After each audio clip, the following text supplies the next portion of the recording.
En téléchargeant un bail sur Internet, vous prenez de multiples risques. Tout d'abord, il peut s'avérer être inadapté. Vous louez un logement meublé, vous allez peut-être trouver un modèle de bail pour un logement non meublé.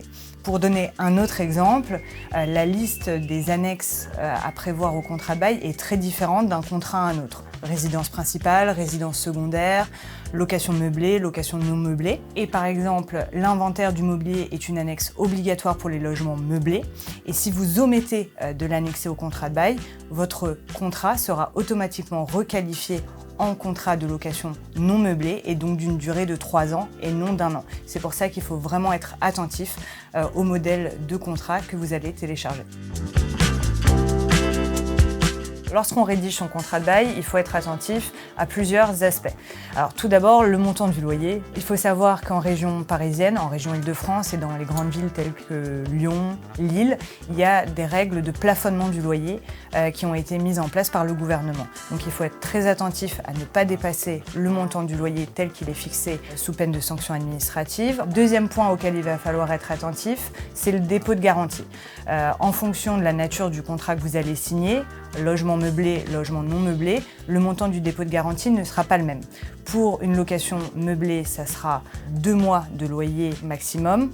Pour une location nue, ça sera 1 mois. Le troisième point auquel il faut être attentif, ça va être la rédaction de la clause résolutoire. C'est-à-dire en fait le mécanisme qui va vous permettre d'obtenir la résiliation de votre bail de manière plus efficace. Donc généralement, on prévoit une clause résolutoire en cas de défaut de règlement des loyers et en cas de défaut d'assurance. Et donc dans l'hypothèse où le locataire ne respecte pas ses obligations, le bail sera résilié de manière dite automatique, c'est-à-dire que le juge ne pourra que constater la résiliation du bail. En revanche, il pourra accorder des délais de paiement ou autres, mais on ne pourra pas empêcher la résiliation.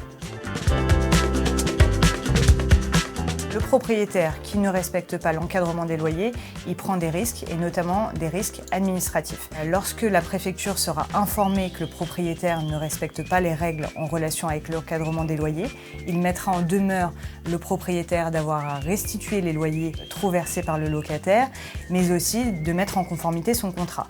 Et s'il ne le fait pas dans le délai d'1 mois, la préfecture pourra prononcer une sanction administrative d'un montant de 5 000 € à l'encontre d'une personne physique, pouvant aller jusqu'à 15 000 € pour une personne morale.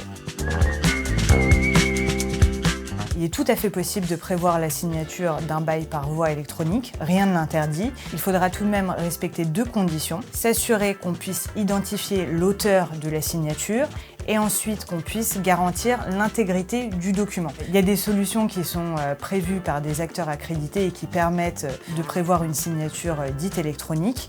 En revanche, si vous ne pouvez pas respecter ces 2 conditions, on vous recommandera toujours de signer le bail en présentiel. On va éviter la solution qui consiste à échanger par mail un bail imprimé puis scanné et échangé par mail.